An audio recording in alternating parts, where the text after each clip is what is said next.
dafa am loo xam ne moo fi xew depuis quelques années ñu gis ay bavures de temps en temps policières yu gën a yu xaw yoo xam ne yu metti sax ñu yaakaaroon ne xëy na surtout que moment yi mujj li nga xam ne moo fi nar a xew moo xew ba nit ñi jot ay mesures ne dañuy non seulement dans la formation des forces de l'ordre mais aussi dans le fait que nañu war a am wekk bu ñu war a am ci population bi lii nii bu amee c'est normal que le premier chef nga xam ne moo le premier magistrat en tout cas du pays artu wax ni lii yëpp war na dafa war a dañ pour mu dañ nag ça passera par forcément une enquête boo xam ne mooy situer responsabilité yi responsabilité bu nga situé ba xam ne ñi nga wax ne dañu war a am sanction ñu sanctionné dama ci yokk sax une sanction de manière très très lourde parce que c'est pas mënuñu ñi nga xam ne ñoom ñoo war a protéger vraiment la population ñoom ñëw ñuy encore di dóor population bi ñooñu moom je pense que même bu fekkee sanction day am dafay nekk une sanction exemplaire la war a nekk voilà donc loolu rek lañ ci mën wax léegi nag la ñuy bàyyi ñi nga xam ne ñoo ko yor ñoo war a saytu ñoo war a situer après ñoo war a sanctionner de manière la plus lourde loolu laa ci mën a wax quoi. D'accord alors Gueye Para moom dem na ba dénoncer li nga xam ne moo di ñi ñu war a protéger mooy force de l'ordre bi dóor ba ay bakkan di ci rot ci benn jour wala mën naa ne écartu 3 jours ñu ne ñetti bakkan rot na jëm ci li nga xam ne moo di bavure policière ba gis nga population bu Cambérène bi daal di génn ak seen mécontentement daal ne plus jamais ça président ñëw feelu leen si pour yow li fi jotoon xew la te surtout ñu benn responsabilité peut-être moo waral élan yi ñuy gis nii et que buñ ko saafaraalul une bonne fois pour toutes peut-être yuuxu mën na jub feneen fuñ ko foogul. mais bien sûr parce que tey jii ki nga xam ne moo war a aar su fekkee ne moom mooy dem ba di gaañee ko dóor yi wax dëgg yàlla problème bi day graaw parce que tey police ku jaaxle ci moom nga war a daw ku ñu agressé ci police nga war a dem ku war a am koo xam ne tooñ nañ la ci police ngay war a dem donc yow su fekkee ne kooku aaruñu ko aarul population mais y a des problèmes tey jii fi ñu problème bi ñu gën a am mooy loolu mais loolu dafa am lu ko jiitu loo xam ne benn responsabilité état defu ko te loolu man lu may mettre le chaque jour suñu plateau yi le cas de Pape Abdoulaye Touré mi ngi nii kenn situé wu responsabilité bi parmi les exemples mën naa la fi wan tant d'autres ay gosses yoo xam ne torture yu ñu daj ci mai 2023 2022 2021 22 23 ba léegi ñi leen def ñi ngi fi ñi leen ko def ñi ngi taxawaalu ci dëkk bi te kenn mosu leen sanctionné te pourtant ñëpp taxaw nañ ñu ne loolu bokkul ci loi d'amnistie bi te kon dafa leer état dafa yéex ak ray bu fekkoon na ñooñu tey sanctionné woon nañ leen ñi nga xam ne ñoo ci nekk kon ku ci téye benn malfaiteur di nga ko jël mënate ko localiser ko yóbbu ko ci yoon def liggéeyam parce que police ak gendarmerie du ñoom ñooy atte du ñoom ñooy tëj du ñoom ñooy tëj ñoom lu ñu mën mooy jël def la procédure yóbbu la bu fekkee da nga créer résistance ñu jéem la maîtriser ci force bi ñu yor parce que koo xam ne ay xeer la yor wax dëgg yàlla mërta mën a ànd ak ki nga xam ne fetal la yor ñi manifestant lañu mais yow mi yor arme automatique amoo pour jël ay balles réelles di ko utiliser ne da ngay def maintien de l'ordre amul fenn foo xam dañ ne da ngay utiliser ay usage d'arme à feu loolu du dëgg du yoon li fi amoon ci mbirum fetal nañ ko situer responsable 45 milliards armement yooyu nga xam ne ka tey amaguñu fu ñuy wax ne armes yi fa la dugg ak fetal yi fa la dugg man loolu lu may demander l'honorable député bi nekk sama wet la li ma koy laajal mooy fan la état toll ci procès bi nga xam ne mooy ñi nga xam ne déposé nañ ay plainte te ñu gaañ leen def am ay bavure pour xam policière wala feneen ñi am ci ay laago am na ñoo xam ne déposé nañ ay plainte mais ngay jàppoon ni avant ñuy déposer plainte yooyu sax ba ñu gàntalee li nga xamante ne moo di loi bi ni ñu ko bëggoon defee porté par Amadou Ba mooy député Pastef bi waaw procureur dafa waroon a directement autosaisir ci li fi xewoon parce que boobu ba tey ñu ngi toog di ko xaar te moom moo nekkal fii askan bi mais fii loolu moo fi am ñun gis nañu le cas du numéro 9 Sénégal yëpp di ngi wax mais mel na dañ koo ragal kenn citéwul dara kenn waxu ci dara te film yaa ngi daw image yaa ngi daw gis nañ ko mu yor fetalam di tirer policier la wala du policier ñun xamuñu ñun lu ñuy demander mooy kii mooy kan Sénégal la ñu nekk nous sommes dans un état de droit man sol naa te ni fanweeri at ak juróom yoo xam ne fàttaliku ma benn yoon sama loxo bi fu ma ko jëlee loolu du suñu liggéey mais nag maintien de l'ordre wax dëgg yàlla ay rey bokku ci nañu situer responsable képp koo xam ne sa loxo nekk na ci ñu defal tamit refermer les liens parce que diggante police gendarmerie force de défense et de sécurité depuis événement yi am fi ba léegi wax dëgg yàlla diggante bi rataxatul te dafa war a rafet nag ndax ñoom ñaar kenn ku ci nekk kenn mënta dem sans sa morom police bi service public la nation bi la fi nekkal gendarmerie bi noonu kon nag bu ñu demee ba tey am ci nag ay policiers ay politiciens yu véreux laa dama koy wax fii ñoo dox ci diggante bi dañ ko jël force de défense politiser leen jël seen discours mel na luy jël askan bi di leen jalax ci kaw police bi wala gendarmerie bi loolu tamit dafa rafetul seen discours yëpp da ngay dégg mu nekk ay discours yu agressif mais di indi benn xeetu haine viscérale boo xam ne day entre population bi ak ñi nga xam ne moo di force de défense et de sécurité te ñaar lañu yoo xam ne kenn mënul dem bàyyi sa morom. D'accord. Mission wu police gendarmerie mooy mu protéger la population mais nekkul pour di leen réprimer ak di leen dóor ba mu am ay cas de mort. nañu cité responsabilité képp koo xam ne sa loxo dem na ci yoon def liggéey mu nekk nag ay peines yoo xam ne warul nekk ay peines yu sedd. parce que loolu crime la nañ leen juger comme criminel kuñ ci war a tëj à vie ñu tëj la à vie kuñ ci war a def parce que homicide volontaire la. avec l'intention coupable nag. d'accord alors doyen bu ñu demee ba président de la république mu ne moom moo gisal image yoo nga xamante ne dafa jàpp ni dafa insoutenable dafa inacceptable et que li nga xam ne moo di responsabilité dinañ ko situer de manière très ferme pour ñu wax ni plus jamais ça maanaam mu bañ a amati maanaam ay bavures policières. dafa dellu si li fi xewoon bu yàggul c'est des images yoo xam ne moom mënu koo fàtte ndax bokkoon na sa xeex ba day défilé waat la violence policière la brutalité policière. Elle est toujours là on l'a vu bokk na sax la nga xam ne démb moo andoon radiation des forces de police sous Abdou Diouf kuñ jàppoon la yooyu noonu c'est des loolu yëpp bokkoon na sa ba ñoom yàgg nañ ci loolu xam nga bavure policière boo ko déggee mooy dañoo def loo xam ne dafa entraîner ay blessures yu doy waar wala mu yóbbu nit ca mu dee xam nga jàpp nit moom di ko dóori croché moom bokkul ci loi bi bien vrai que la loi dana la am fu mu la permettre nga utiliser la force pour la répression mais foofu dans un cadre boo xam ne c'est dicté par le gouvernement mais la répression politique elle est là et ce n'est pas normal on est dans une démocratie de 1960 à nos jours la répression politique elle est là am na ay députés yoo xam ne ay mbokkam yoo xam ne démb du temps du président Wade ils ont été torturés et dans leurs intimités Mody Sy il a été torturé mi ngi fii ba léegi defuñ ci jugement xamuñ li xew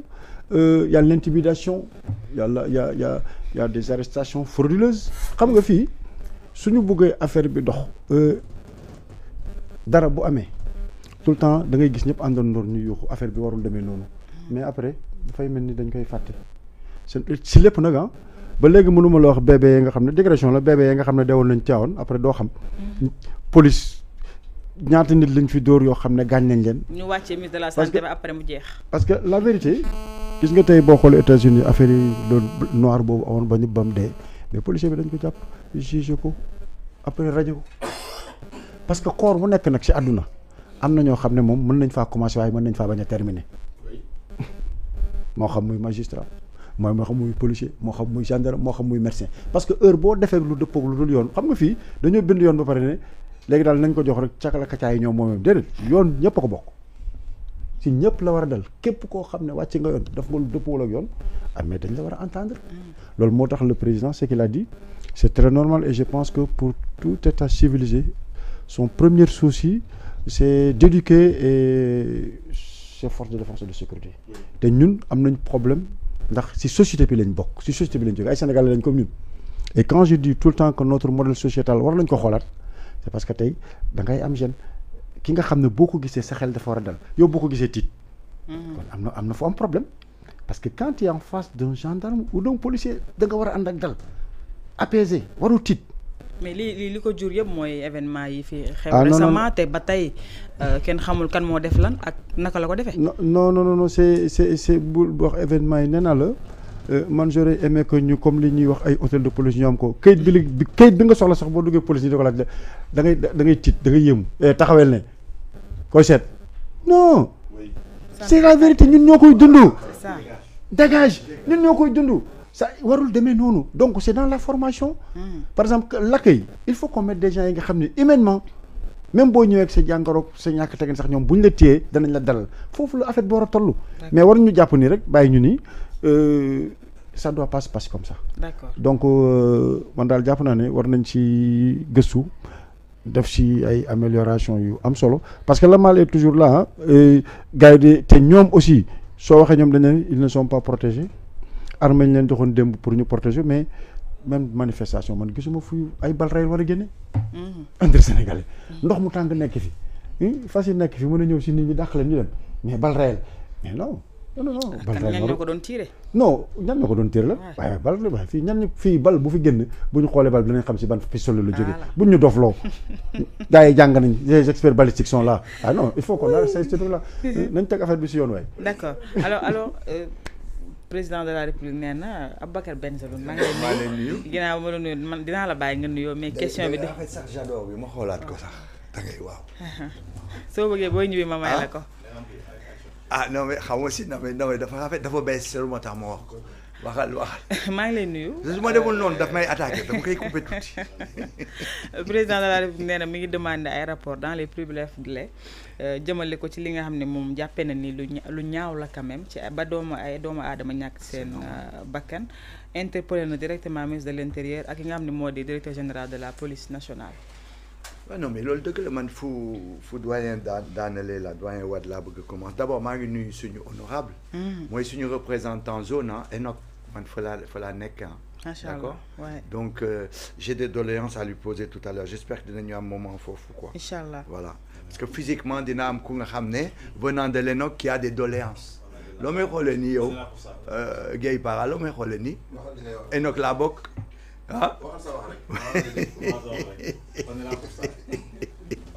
non doyen Wade lu mu wax dëgg c'est-à-dire que comment on peut penser parce que régime bi dafa ñëw rek tout est réglé mais c'est pas possible démembrement état bi ak yooyu mais régime bi mënu ci dara kooku c'est une problématique une décennie il nous faudra une décennie pour revoir tout le fonctionnement des démembrements de l'état état bi mënul ñëw rek tey régler le commissaire du coin régler le préfet régler le sous man demoon naa je vous ai dit demoon naa Diogo le préfet m'a arraché le micro le sous-préfet ba pare di ma menacer ne daf may tëj d'accord di wax naa leen ko alors que waxuma fa dara lu graaw donc je veux dire kooku gouvernement bi lu mu si mun xam mun naa jëmay jóg ne Sonko lii yow yaa fi teg sa gaayen bi mais non c'est pas possible loolu moo tax à un moment donné quand je disais que la justice n'a pas changé du moins fondamentalement les gens teg nañ si bët ñu ngi commencé di def ay jéego on a fait des assises les gens travaillent en sourdine mais on n'a pas encore voté les lois donc il y a plein de choses mais comment veut-on me dire tout d'un coup la justice est bien affaire yi gaaw na xoolal léegi xoolal la ñaata yoon laa ko dégg si plateau bi fii n'est-ce pas Thioro non wiri jaari ndaare mooy loolu moo ma ne la on y revient toujours mais yow yaa ngi jawale quand même justice ni ñu ko doon àttee mooy lañ doon jalgati par rapport ak ni ñu koy àttee jamono ji mais réforme mënagul am parce que assises yi li fa tukkee kenn xamagu ko benn yow tamit c'est-à-dire que ce que je veux te dire c'est les mêmes on y reviendra tout à l'heure sur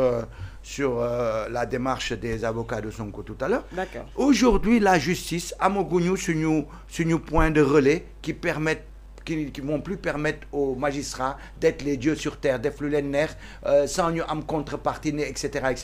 ñun loolu la ñu waxtaan au niveau des assises. kon da ngay d'accord ak Sonko que ni justice bi ci boppam dafa doye daal boppam moom loolu la ko waxee. heureusement mais bien sûr da si d'accord ak moom mais seulement bon peut-être nu mu ko waxee ay affaires yooyu on peut y revenir mais il a raison fondamentalement mais on s'est battu pour ça pour changer ça non on l'a pas encore changé donc il faut que nous changions quoi maintenant lui en tant qu'individu qui défend ses droits il en a le droit mais c'est que Sénégal on a du mal à distinguer la fonction et l'individu ay yooyu et cetera voilà qui font que bon après day indi ay jaxasoo et puis am na ñu nga xam ne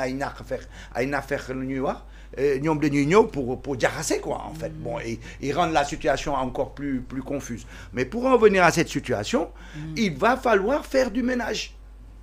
il va falloir dem naa lundi ma dem lundi sama koñ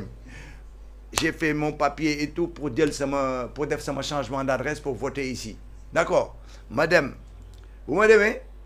pour le changement d'adresse tout ça y aurait sama certificat de domicile tout s'est bien passé chef de quartier ak fu ma dem ñu jox ma sama certificat de domicile tout s'est bien passé mais ma ñëw mairie nga xam ne ñoom c'est les gens ma dugg ñu ne ma pièce bii la ma fëgg gis ñetti nit toog boo nee bonjour pratiquement duñ la tontu pratiquement c'est-à-dire l'accueil est froid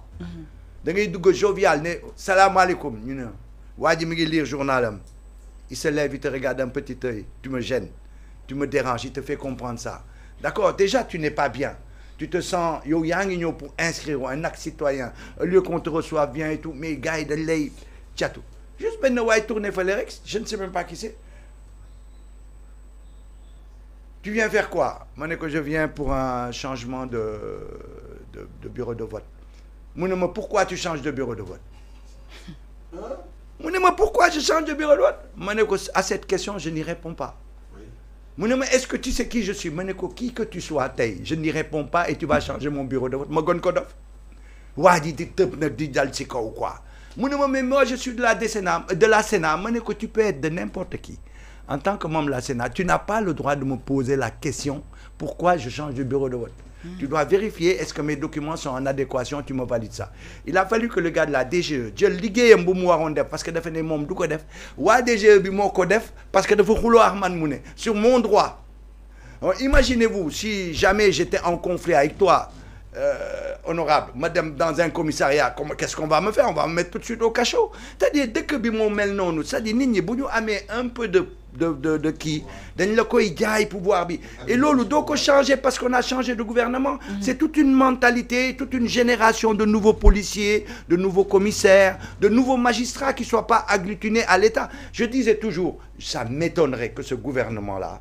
di oote magistrat bi régler le problème bi mais eux ils vont le faire pour plaire au régime parce que loolu la ñu yàgg def donc il nous faut une nouvelle mentalité de magistrat une nouvelle et loolu ça se construit il nous faudra 10 ans à l'école même à la fac il faudra construire ça en montrant aux magistrats war na mun def liggéeyam de façon indépendante non pas sous la pression de l'exécutif kooku da nga koy jàng école dañ la koy jàngalal école donc lii yëpp d'accord naa de toute façon il y en aura beaucoup de cas comme ça c'est malheureux mais nañ nit ci dal ce qui est important c'est tout ce qu'on a fait par exemple les assises de la justice la démocratie tout ça etc et que les gens y travaillent et que petit à petit on mette les fondements. D'accord alors pour yow honorable lan mooy solution bi parce que xam nga li fi xewoon et tout ça et que lii bu ñu ko bàyyee day gën a répété wu. boo xoolee am na benn du ma wax la quoi am na xam ne dafa jël fonction. ñëw xool administration muy fonctionner nu muy doxee pëccëxu bu ci nekk mu ne liy manqué mooy formation à l'accueil et à l'orientation. ci administration bi. gars yi duñ ko bàyyi xel. mais administration bi sax moom maîtriser wul effectif bi. voilà loolu c'est-à-dire que bu ñuy former kii n'importe quel employé fonctionnaire yi xëy na à un niveau ñoom duñ nekk sax à l'accueil dem noonu mais bu ñuy former yenn agents yi dem noonu. accueil orientation dafa bokk ci seen formation te loolu bu manque mooy li benn di wax rek da ngay ñëw gars yi lu ñu faale sax wala buñ lay le mot que j'ai utilisé tout à l'heure dégage yu demee noonu parce que amul voilà donc loolu moo tax ma ne la il a dit aussi quelque chose de très important du loo xam ne day changer en 2 mois 3 mois 4 mois 5 mois parce que bu fekkee ci comportement bi la nekk comportement doo ko changer en quelques mois c'est une génération léegi nag ñun ñu war a xam comment l'intégrer dans toutes les formations qu'il faut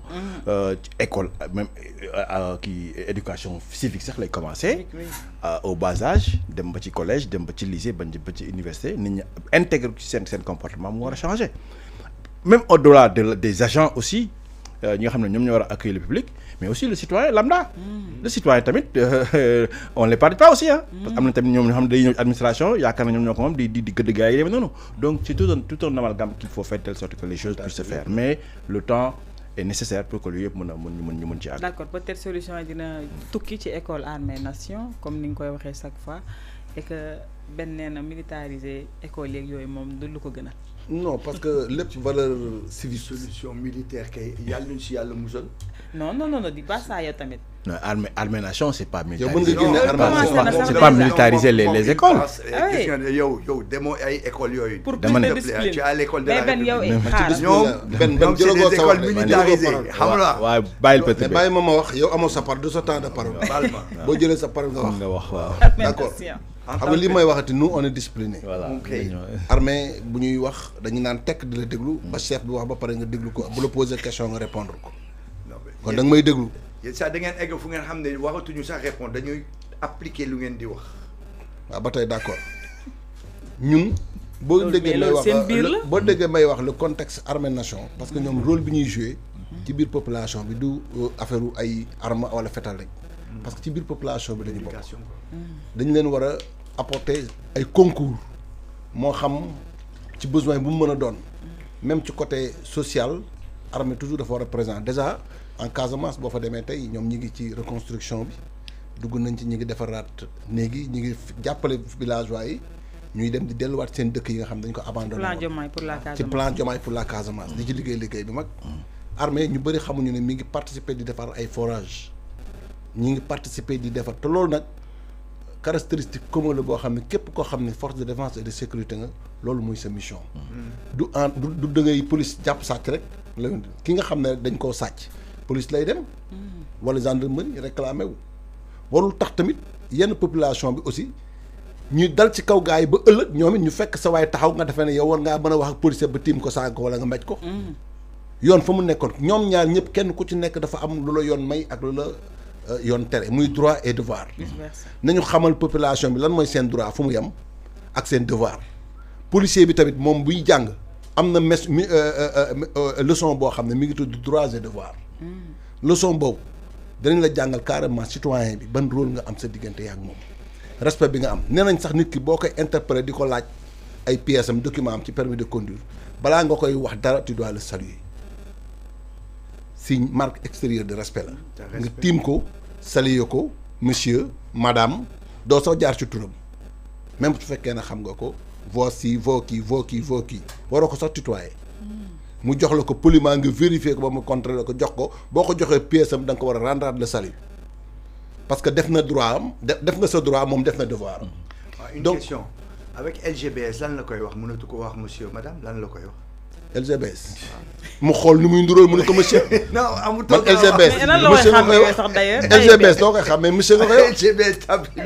bu dee góor la kañ nga wax ko. parce que monsieur la. nga ne ko genre. doo ko wax doo ko ne genre genre. monsieur nga koy wax. man xàmmee ma LGBS. góor laa xam wala ki jigéen. da lay disturb demal damay jéem a disturb man daal li ma xam ci diggante boobu politiciens yi dugg nañ ci yàq nañ ko yàq bu métti parce que dañ ko politiquer te loolu mi ngi bëgg a yàq man li ma bëgg mooy ñu def ay waxtaan comme genre ni ñu defee assise justice bi ñu def ay waxtaan kuréel yoo xamante ne dañ koy séq ak ay anciens dinosaures ay forces de défense et de sécurité ay commissaires ay généraux ay colonels yu retraités ay sous-officiers ay hommes de rang policiers gendarmes militaires yu daje ñu toog ak suñu mbokk force de défense et de sécurité dajale des délégués de quartier ñu ñëpp ñu toog ci benn place toog waxtaanaat écoles yi ak rajo yi ak télé yi kenn ku ci nekk ñu def ay émissions yoo xam ne droits et devoirs la tudd ñu koy wax population parce que tey jii li fi amoon dafa tax population bi yëpp li ñu jàpp mooy police ñii suñuy noonu lañu te pourtant ci biir manifestation yi am na ay actes yu fi posé yoo xam ne wan nañu police population wan nañu yërmande ko ne policiers ñun si yéen suñuy frère ngeen lacrymogène yi dal na ba ndogu jot gars yi ndogu bi ñu waroon ndogu ñu jëlati ko dem di ko distribuer police bi loolu am na fi ci manifestation yi auto police bi di dóori lacrymogène ba mu yàgg mu paan manifestants yi ñoo ëlbati ko tiim oto boobu di ko puus mu tàkk te loolu pourtant am na fi man gis naa boo xam ne ñoom manifestants yi ñoo ëlbati ko jëlaat seeni ndox dem di ko mayaat gars yi ñuy naan ci biir oto yi man gis naa acte yooyu kon diggante bi bu ñu ko jël di ko politiquer policier bi na xam ne citoyen yii ay frère am lañ ci ay rakkam lañ ci kër yi nga jógee ci kër yi la ñuy dellu ñoom it situation yi nañu xam ne policiers yi gendarme yi Diop Ndiaye Faye Seck Guèye la ñu sant suñuy frère lañu ñoom ñoo fi nekk bu police xëyoon tëj wala gendarmerie na ñun bàppe nañ suñu loxo en 24 heures dëkk bi tàkk kon kañ police ak gendarmerie am nañ fi mu kenn mënul dem bàyyi sa morom nañu rafetal diggante bi te yenn ton yi wax dëgg yàlla kenn du ko wax gor kenn du ko wax nit ay merde dégage m'en fous je m'en tamponne ay dañuy am benn vocabulaire jargon boo xamante ne dañ koy am ay c'est pas le bordel. mais mën na bañ a nekk ñëpp quand même. non mën na bañ a nekk en général li ma ciy wax nii dama xam la c'est les plus jeunes yoo xamante ne xale yi ñoom ñooy. mais formation bi nañ ci wax ci formation mais doo gis mukk un commissaire wala un benn kilifa gu mag koo xamante ne am na yenn niveau yi te tey jii ma jox la benn exemple. kaay ma ñëw xaaral Abdou ma ñëw. am na tey ñii non commissaire ngay gis nii nos officiers supérieurs ak ku ci mën a nekk 80% yëpp université la ñu génnee fac lañu nekkoon ay anciens grévistes lañu. ñoom ñëpp ay anciens grévistes lañu xamante ne ñoo FDS yi après kenn dañuy admis dem changer veste changer comportement foofu la D'accord. c'est le gouvernement souvent c'est ça la répression politique jàng nañ xam nañ li leen yoon wax mais bu fekkee on nga am ay autorité politique yoo xam ne dañ laa xool loo foo war a toog